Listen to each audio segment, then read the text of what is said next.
Le 16 mars dernier, dans le magazine Ciné Télé Revue, nos confrères belges ont dévoilé le témoignage de 2 personnes ayant connu Pierre Palmade.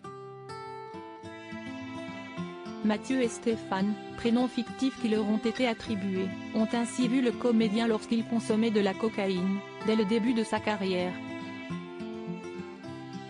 Pour l'un d'eux, celui qui a provoqué un grave accident de la route en février s'est souvent retrouvé dans des états lamentables à cause de la drogue, mais a toujours su trouver un certain équilibre grâce au théâtre.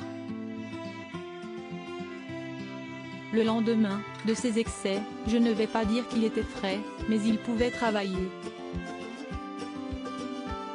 Ce qui l'a toujours sauvé, c'est qu'il n'a jamais raté un rendez-vous sur scène, même si parfois c'était limite, a assuré Stéphane, estimant que Pierre Palmade sauvait les apparences. C'est ce qui lui a permis de passer aussi longtemps entre les mailles du filet, a-t-il déclaré. Dans les colonnes de nos confrères, cet ancien proche de l'humoriste de 54 ans a affirmé que ce dernier se sentait très laid et qu'il utilisait sa célébrité pour nourrir ses fantasmes, qu'il ne pouvait pas acquérir en étant simplement qui il était en privé. Selon lui, l'ami de Michel Larocque avait besoin de la coke pour se sentir plus à l'aise, confiant. Avec ça, il était extraverti, à 200% de ses capacités, a-t-il ajouté. Supérieur à Pierre Palmade, Muriel Robin, Michel Larocque, Véronique Sanson.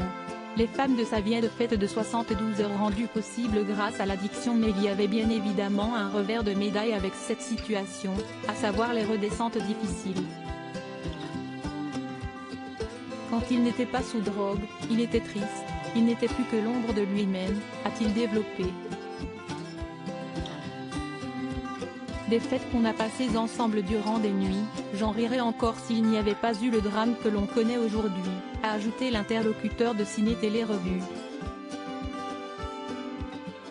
Mathieu, quant à lui, s'est souvenu d'une fête avec Pierre Palmade qui a duré 72 heures. La coke, c'est ce qui le faisait tenir.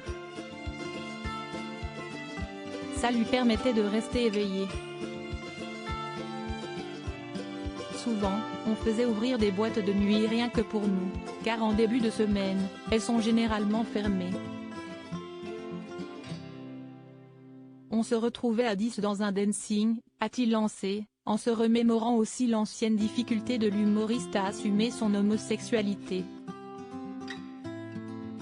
Article écrit avec la collaboration de 6 médias Crédit Photo, Coadic Y.